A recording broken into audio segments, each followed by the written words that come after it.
اور 10 محرم شام غریبہ حضرت امام حسین علی مقام کی شہادت ہو جاتی ہے۔ کس کیفیت میں یہ شہادت ہوئی؟ 3 دن کے پیاسے ہیں، مخدرات عصمت و طہارت ساتھ ہیں، مظلومیت کا عالم ہے، حسین ابن علی تنہا ہے، حل من اللہ صلی ینصرنا کی سطح بلند کرتے۔ کس لیے؟ تاکہ ابھی بھی ان اشیاء میں شاید کچھ ایسا ہو جس کا امام سے رابطہ قائم ہو جائے اور جو لبیک کہہ کر حسینی بننے کے لیے خیام حسینی کی طرف آ جائے۔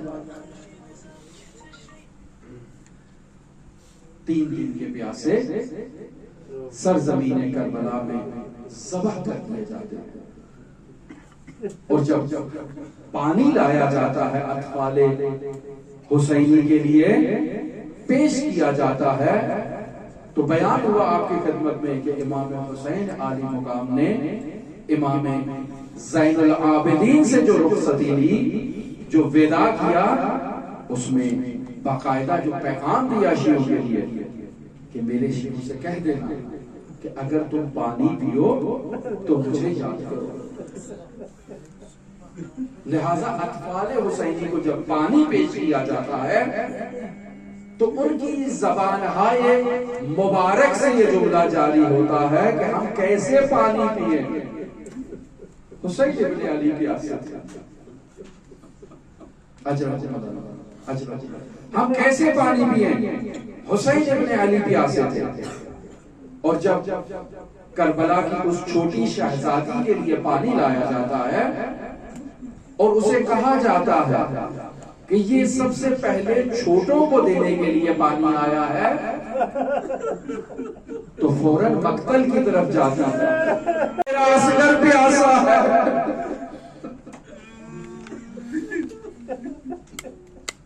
اور شب عاشور جب شام غریبہ میں عمر سعد نے حسین ابن علی کا سر اس لعین ترین اور شقی ترین خولی کے سپرد کیا کہ اسے ابن زیاد کے پاس لے جاؤ، تو بہت خوشحال کہ آج مجھے بہت انعام ملے گا۔ حسین ابن علی کے سر مبارک کو لے کر کوفے کی طرف جاتا ہے۔ کوفے سے کچھ فاصلے پر اس کا گھر ہے۔ رات قیام کرتا ہے کہ بیت ہمارا ابھی بند ہے، گھر میں آرام کرتا ہوں۔ حسین ابن علی کے سر کو اپنی مؤمنہ بیوی سے چھپانے کے لیے گھر کے تندور میں ڈال دیتا۔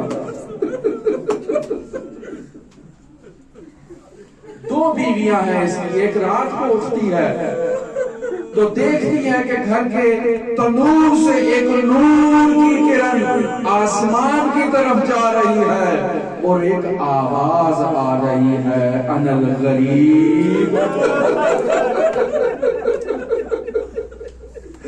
انا الشہید۔ اٹھتی ہے، جاتی ہے، دیکھتی ہے، فوراً تڑپ کر آتی ہے اور آ کر کھولی سے کہتی ہے کہ تو نے یہ کیا کر دیا؟ تو حسین ابن علی کا سر کھل لے آیا، تو نے فرزند رسول کو ذبح کر دیا، حسین ابن علی کا سر لے آیا ہے۔ مفارقت اختیار کرتی ہے۔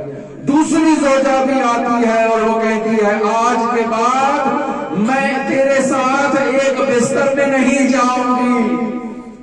صبح ہوتی ہے، یہ لالچ کے اس غرض سے اس سر اقدس کو ابن زیاد کے پاس لاتا ہے اور اپنے کارنامے بیان کرتا ہے کہ میں نے اس ہستی کا سر لایا ہوں کہ جس سے اشرف انسان روئے ارض پر موجود نہیں ہے، جو بہترین انسان ہے، جو شریف ترین انسان ہے، جو ملکوتی ترین انسان ہے، میں اس کا سر لے کر تیرے پاس آیا ہوں۔ ابن زیاد اسے کہتا ہے کہ اگر اتنا ہی شریف ترین انسان ہے تو پھر تو اس کا سر کیوں لے کر آیا؟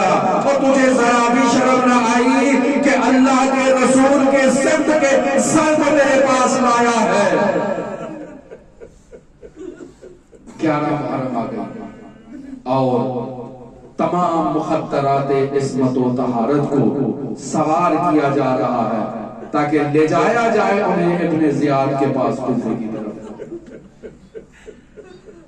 نہیں معلوم کیسے یہ مخدرات عصمت و طہارت کو رسن باندھی ہوگی، نہیں معلوم کیسے انہیں سوار کیا ہوگا، لیکن معلوم ہے کہ یہ ہستیاں جب مدینے سے نکلی تھی، جب مکہ سے نکلی تھی تو ایک جھرمٹ میں تھی، ایک حصار میں تھی، ہر طرف سے انہیں جوانان بنی ہاشم نے گھیر رکھا تھا کہ ہم ان ہستیوں کو سوار کروائیں گے، لیکن اب 11 محرم کا دن آیا، ان ہستیوں کو سوار کرنے والا کوئی نہیں۔ حضرت زینب علیہ وہ خود سوار کرواتی ہے اور جب تنہا رہ جاتی ہے تو دیکھتی ہے کوئی سوار کرنے والا نہیں، یقیناً مقتل کی طرف نگاہ ڈال کر کہتی ہوگی عباس میں تنہا رہ گئی، علی اکبر مجھے سوار کرنے والا کوئی نہیں،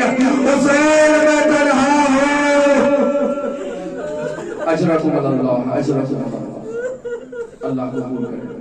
اور جب سوار ہو جاتی ہیں نہیں معلوم کیسے سوار ہوتی ہیں تو یہ اشقیاء اس قافلے کو لے کر مقتل گاہ سے گزرتے ہیں۔